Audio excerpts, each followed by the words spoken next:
Well, there's some, of course, you guys know about weak spots in the ground, battering of weather conditions and movements is going to start to wear and tear on the infrastructure, and which causes a weakness.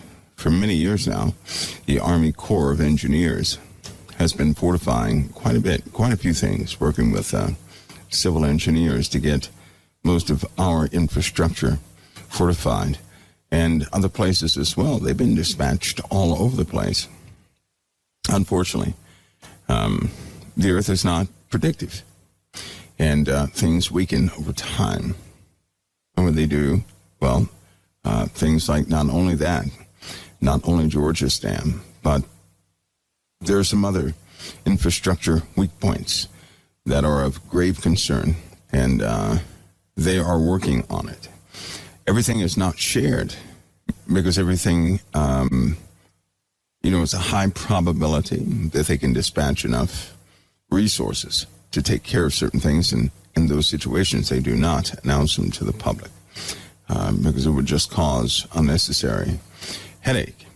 Okay, and that's really important for you guys to understand that, not to announce everything.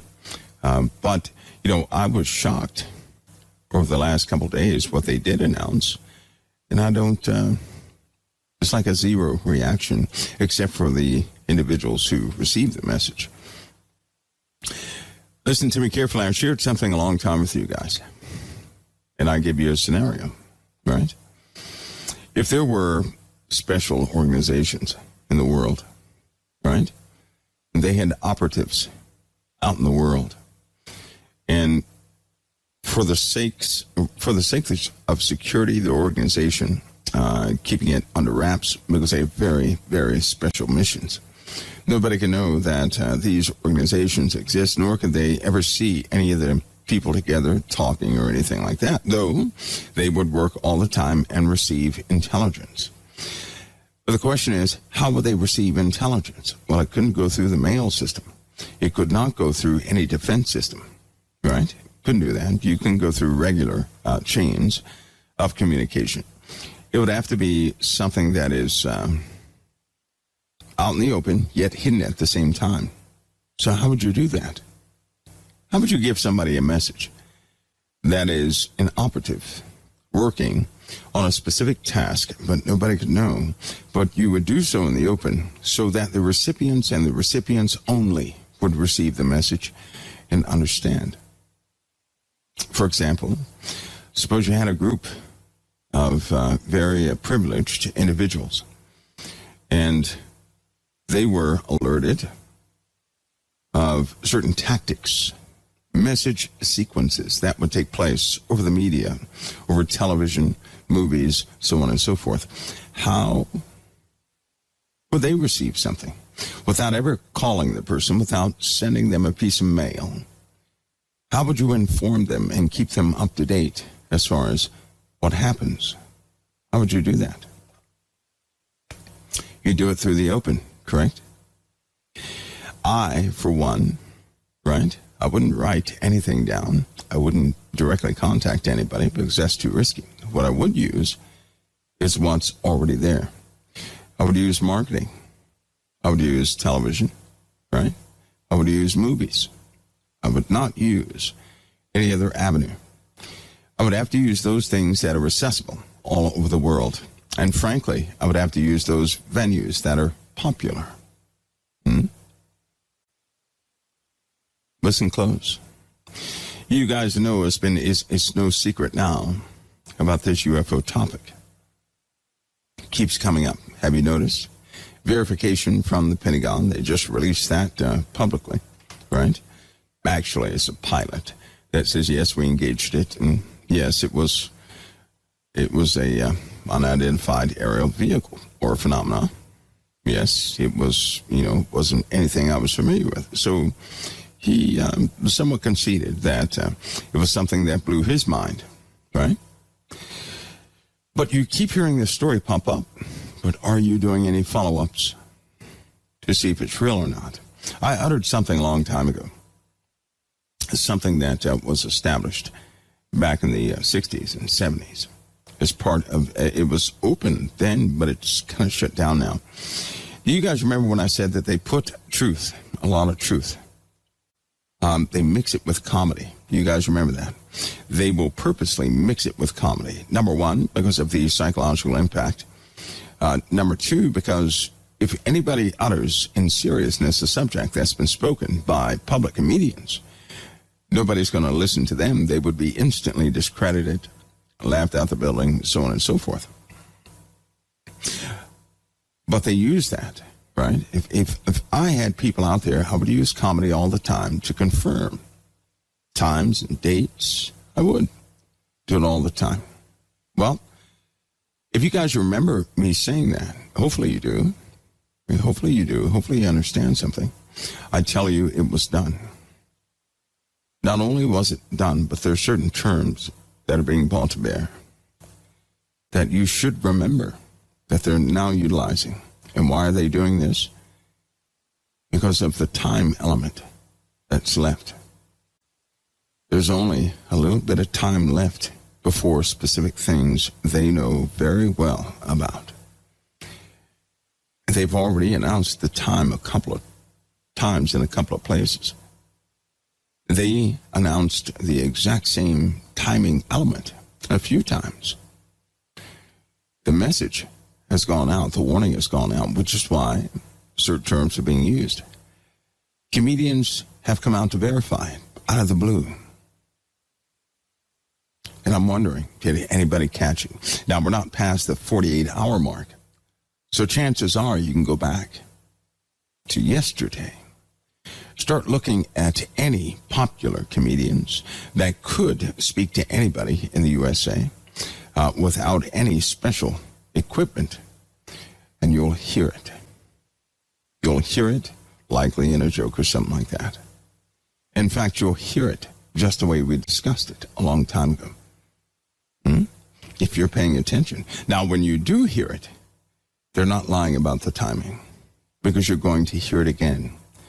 You'll hear that 10 more times. The exact same verification will be given 10 more times, and then it won't be spoken of anymore.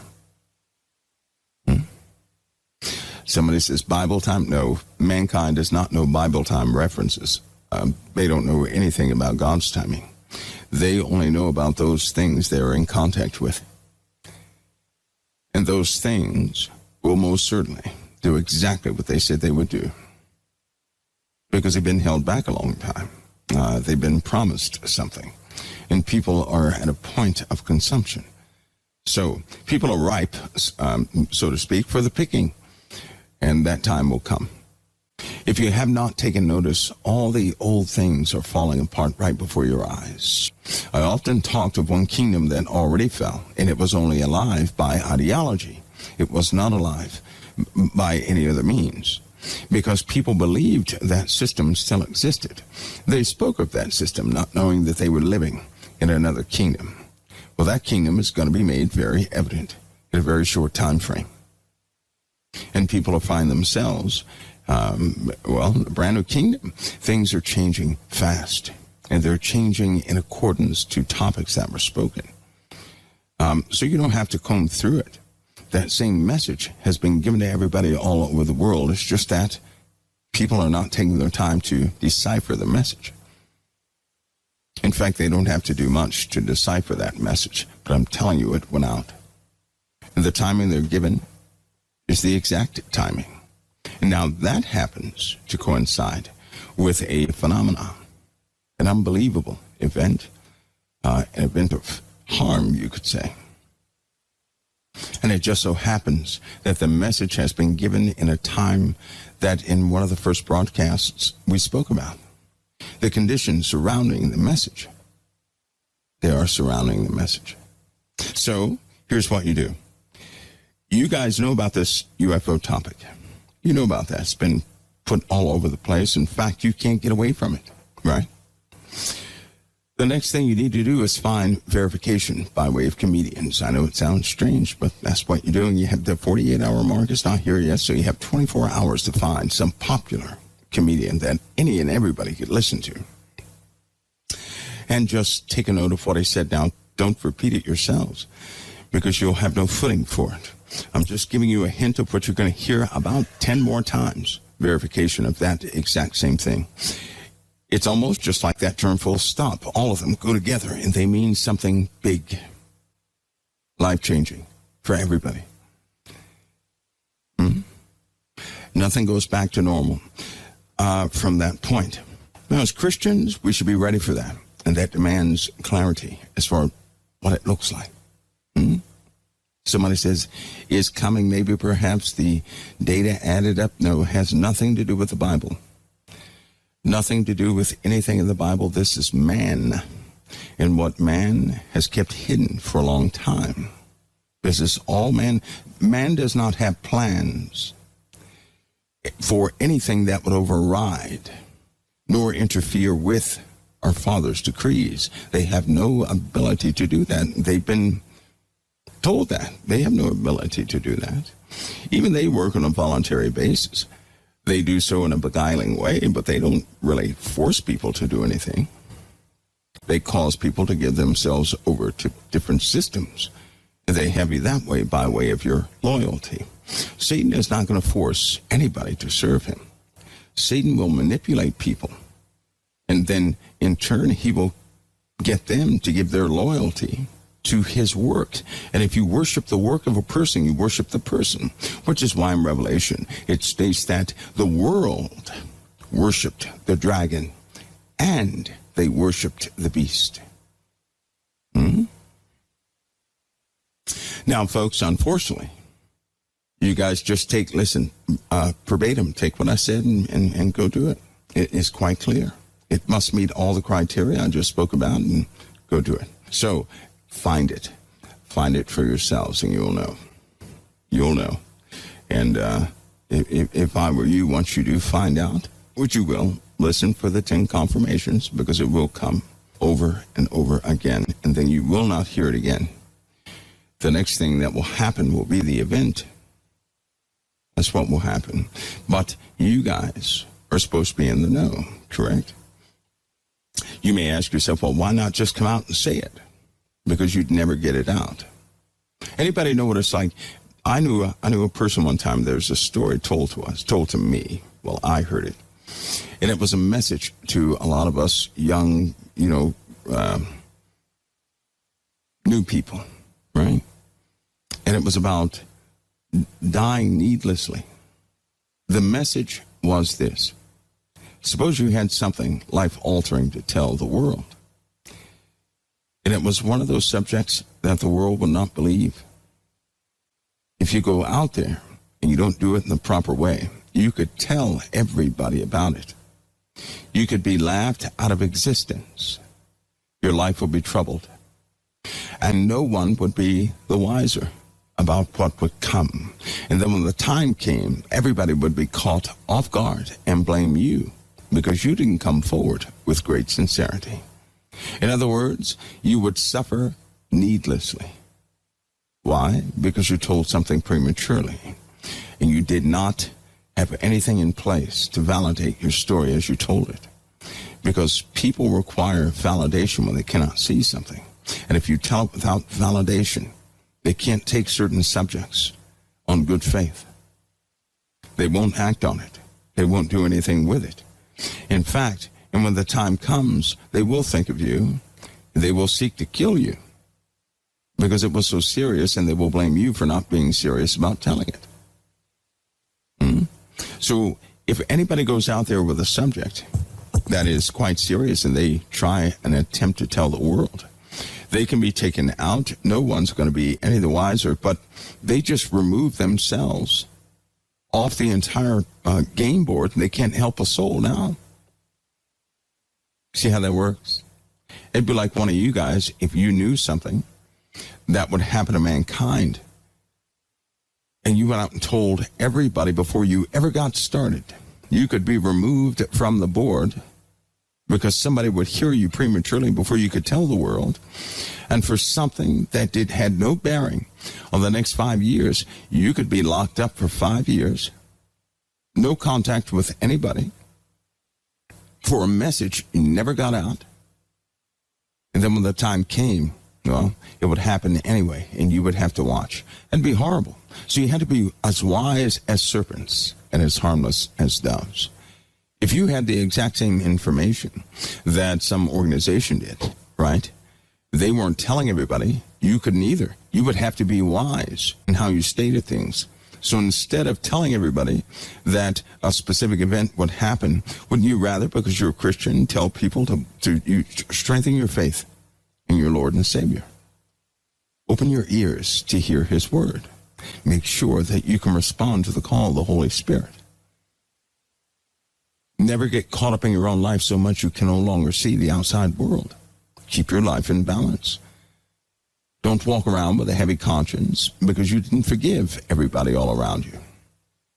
Clean out your rooms in these hidden places in our lives, right? So you can be free. So your conscience is clear, so you can hear the Lord, so you will not be burdened with all these ideas and hatred and violence. Stay free of it, so your eyes will remain open. Wouldn't you encourage a person to do that? If it were a serious matter, I tell you this, if it were life or death, that's precisely what I would tell people. I would not tell them the event. That would do no good. Haven't you seen what happens when people tell a truth? I've heard truth spoken. I've seen that demonstrated. I've seen an official state a truth and no one listened. Not one soul listened. And the person turns around to everybody and says, see? A month later, nothing. Years later, nothing. So I know what happens. It's almost like there's a mechanism within our minds that will not hear the truth. It just won't do it sometimes for certain subjects. But I can tell you this, they're passing messages to people who matter.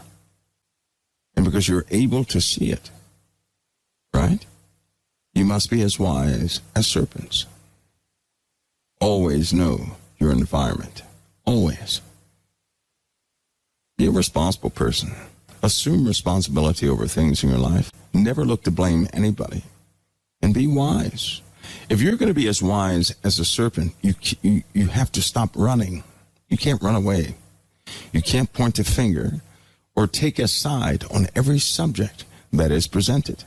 By the way, who told anybody they had to play the game? No one did.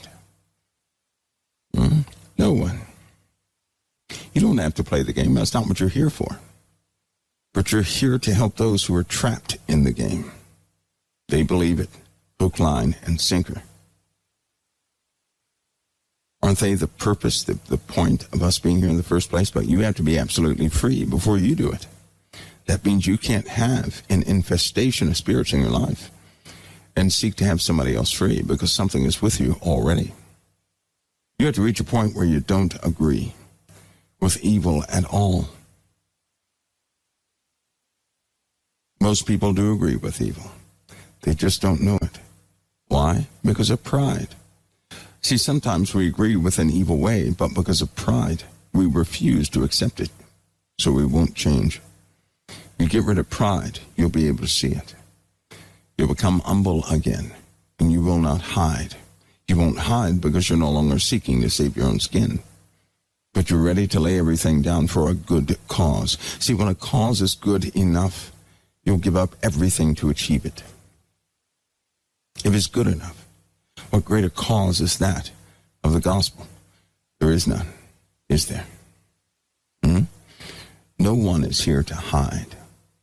But the Lord often said that his children, they go the opposite direction a lot. Why? Because they keep believing flesh. They won't believe him, but they'll believe flesh. So much so, they'll change the word so they can make themselves feel comfortable. Right? Has anybody ever felt comfortable in your surroundings, but you were ate up inside?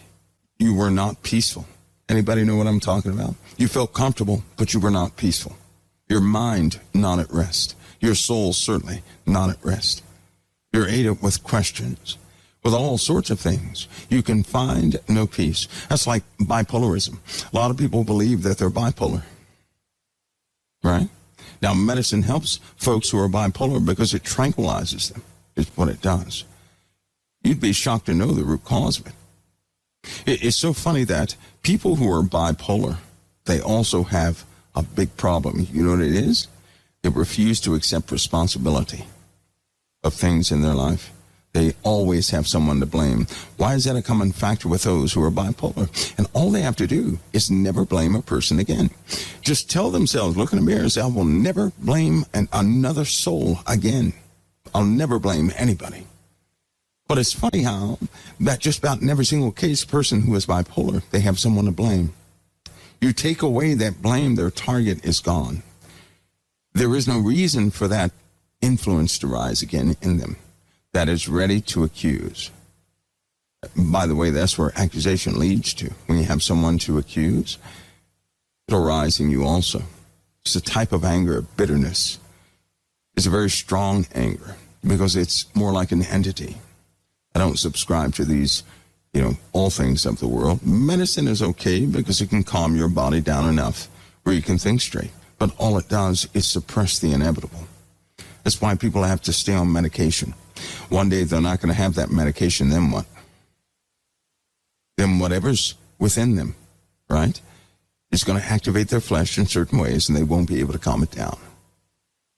Would it be good to know if they could start that process with themselves now? But see, the Lord can heal you right now, but he's not going to control you. Have you noticed that? And when you blame somebody, and this is your intent going out. If you notice, God does not change the intent of us. If he could, all of us would be healed. If your intent is corrupted, your body's going to remain broken. Things will remain broken. Stagnant things will stay with you. If you begin to correct it by the word of the Lord, which means never blame a person for anything ever again, that changes your life. The Lord heals from the inside out, which is why when he healed somebody, he said, go and sin no more. So what was he doing? Did he heal the outside or did he just heal the inside? You know what I believe? I believe one thing and I won't turn away from it. I do not believe that God healed the outside. Here's what I believe. I believe that when decay, darkness, and death, and evil, and all those things are taken from the inside, and a person is made whole on the inside, the body must always complement the one that's driving it. That's what I believe. In other words, your body follows your state of being. That's why the word says, I would that you prosper as your soul prosper. If your soul has nicks and gouges and bruises in it, it's not because somebody else did it. It's because we agree with something that's called death or decay, right? And once we no longer agree with it, the soul is free. The Lord already said, I would that you prosper as your soul prosper. You know what that is? That's a conditional blessing. That means as your soul prospers, so will you be whole. Listen at the mandate. When Jesus healed people, he said, go and sin no more lest a worse thing come upon you. That's pretty heavy. That's really heavy. Can you imagine if you asked the Lord for healing right now and he said, I'm going to heal you. And he did so. But he said, okay, you have no sin. You have no uncleanness. Don't sin again or your condition will be worse than what it was. How many can really handle that? How many ever listen to that statement that way? Can you imagine that? Any one of you, can you imagine that? Being healed totally. But then the Lord tells you, if you go sin again, you're going to be in 20 times more pain and sorrow than you were in. How many can handle that? I can almost guarantee that people who really believe, they would say, no, thank you. I don't want to be healed right now. I want to be taught the ways of righteousness. The healing will come as I begin to walk behind you. Listen, I'm telling you this now because that's precisely what I did. That's what I'm doing. Because I believe in the word. I know that if the Lord made me 100% complete right now, the question is not, could I go on not sinning? That's not the question. The question is, do I have a righteous intent to walk that line, never to be bothered with sin again? Because I know the world is sneaky. Satan traps people all the time. Do you know how many things I would have to walk away from not to sin? And then would that be sinning within itself? Because I couldn't totally isolate myself. No, what I must learn to do is overcome everything that causes me to sin. How about that one? We're not here to run away. We're here to overcome through Christ. So what has the Lord been doing? He already knows you need to be healed. And guess what he's doing? Guess what he's been doing this entire time? He's been making you whole. This is active and ongoing. Every day of your life, he's been making you whole. You already asked for the healing, not by way of your mouth, but you cried for it in this broken flesh. And he's been making you whole this entire time. How does he do that? By causing you to see what you have been choosing, what you have been agreeing with. For the stubborn ones, I tell you, they'll be given over to their own iniquity very shortly. But to the ones who press for the mark of the high calling, the Lord will be their strength to break everything. Everything will be broken. But your intent must be with the Lord. You must have no one to blame for anything in your life another day. That intent portion is yours. That's you. What you want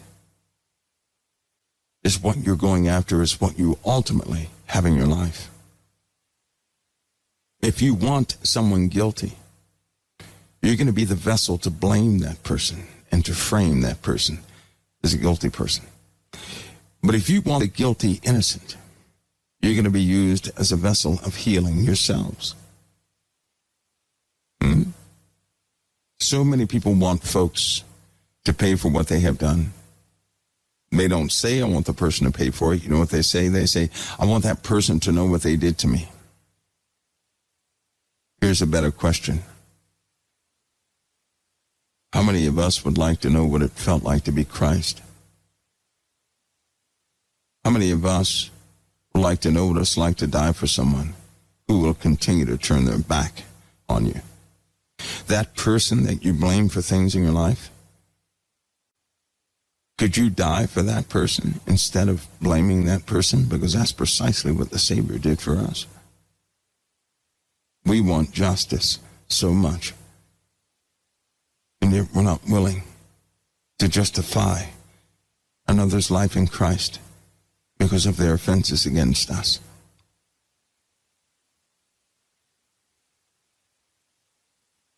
And these ways ought not be. But because they are, there are two camps clearly forming in the world. And now I have a message for you guys tonight. Something I want to share with you that somebody said just this morning. It actually in the last, I see about last year, it's really been said quite a few times. First, in the old noggin, right? But then others are starting to say the same thing. So we better prepare. I'm going to share it with you guys. In this midnight hour setting, I'll share it with you. I'm going to do it. I don't know about you. But we have to get ourselves ready in truth, in seriousness, with all sobriety. And do so without wasting another moment. It's not a labor, a task. It's not hard to do.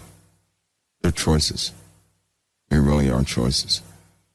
You see what mankind is doing? You know they're about to open up the world. I hope you know this. They're really about to open up the world. Everything you see before you is changing right before your eyes, and people are finding themselves powerless to stop it. There's a notable change with everything and everybody. And it is speeding up. That change is speeding up. And whether people accept it or not, it will change. None of us need be blindsided by what will happen in the earth. We have 2,000 plus year old prophecies to read from. We have an understanding. We know what's coming. We know what's forming. We know prophecies have already passed. We know that we're in the middle of prophetic times. We can't go to sleep now. We've just gotten a call to wake up. All right, guys, do me a favor. With the announcement of these, these little news stories that are coming out, that's happening for a reason. That's conditioning. But not conditioning for the release of information. No. No. Your world is soon to change. And those things of the ancient days, they won't be a myth too much longer.